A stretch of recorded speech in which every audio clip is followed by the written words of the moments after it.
है बम ते पटाने में से फोड़ दी। तो जिंदगी में कभी आपको डिस्टर्ब करने वाले जो लोग होंगे ना, वो दूसरे नहीं होते, वो अपने भी होते हैं। हो सकता है उनकी विचारधारा में ऐसा होगा कि हाँ भाई हम छपरा में रोजगार नहीं देते हैं, तो सबसे बड़ी मैं रोजगार देने वाला कोई होता नहीं हूँ। मैं एक आर्टिस्ट हूँ, जहाँ कंपनी हमें ले जाती है वहां मैं जाता हूँ, तो मैं 2 पैसे लेता हूँ और वहाँ के लोगों को रोजगार वो कंपनी देता है। अब वो कंपनी का मैनेजर हो सकता नहीं, राइट ना, लेकिन कंपनी मालिक कोई और है।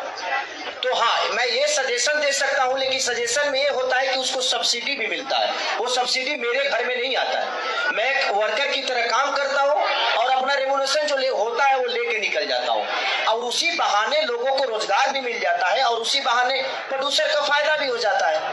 तो अगर बिहार में भी सब्सिडी का लागू हो जाएगा तो शायद मैं खुद ही दुनिया को अप्रोच करूंगा, अपने प्रोड्यूसर को करूंगा, ताकि उसका भी नुकसान ना हो और लोगों को रोजगार भी मिल जाए। तो ये लोग जो बोलने वाले हैं ये मेरे बहुत खास लोग होंगे, हो सकता है कभी मुझसे प्यार किए होंगे, तो हमारे बारे में कुछ ज्यादा ही जानते हैं वो, तो अच्छी बात है। भगवान उनका भला करे, भगवान करे कि वो दुनिया के सबसे बड़े स्टार बने, दुनिया के सबसे म्यूजिक डायरेक्टर बने। मुझे तो मेरी शुभकामनाएं सबके साथ होती है, ऐसा नहीं मैं ज्यादा बोलता हूँ इसलिए शायद फंस जाता हूँ। और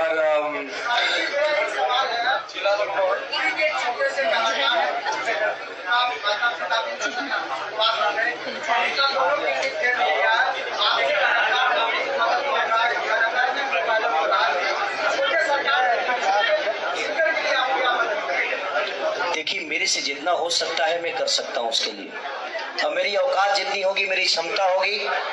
सिर्फ विकी बेदर्दी की बात नहीं है, विकी बेदर्दी जैसे कम से कम 200 से 300 लड़कों को मैं पढ़ाने लिखाने का काम करता हूँ। बिल्कुल, देखिए मेरे कान में अभी तक ये पहुंचा नहीं, आपके थ्रू पहुंचा है, लेकिन मैं कल ही पता कराऊंगा कि कौन लड़का है, कहाँ है, कैसे है, उसके लिए मैं क्या कर सकता हूँ। तो मेरी कोशिश होगी, जितनी औकात क्षमता होगी उसके लिए मैं जरूर करूँ। चलिए, तो इसे आखिरी क्वेश्चन के साथ हम लोग अब जरा अपने गाने को भी देख लेते हैं।